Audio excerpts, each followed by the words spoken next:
Tässä näkyy kaksi puusta tehdyn piirtolaitteen toista päätä, jossa on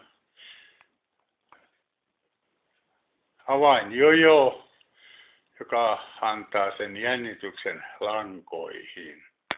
Toisessa päässä on 3D-printerillä tehdyt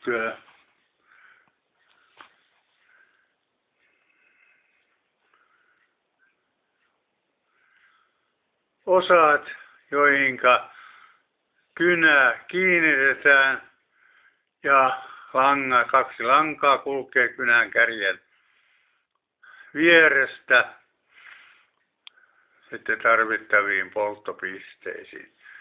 Sitten tässä on vielä oikealla tämmöinen pienempi laite, jossa langat tulevat ympyrän kehät ja kaksi lankaa siis yhtä paljon ja jännitys saadaan ympyrän sisällä olevan jousen avulla. Tässä laite on purettu osiin osoitukseksi, kuinka helppo tämä on tehdä. Mä laitan ne tonne. Eli siinä meillä on kaksi taskujojoa.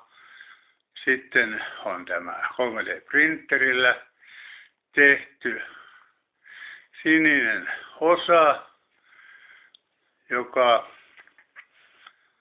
laitetaan tuon kepin päähän ja sitten kynä kulkee sen kautta samoin kuin nämä langat.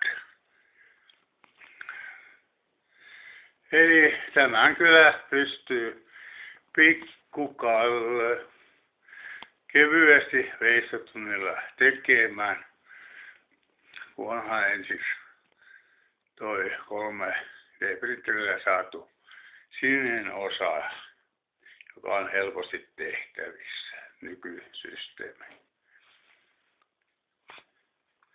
Ei muuta kuin kokeilemaan.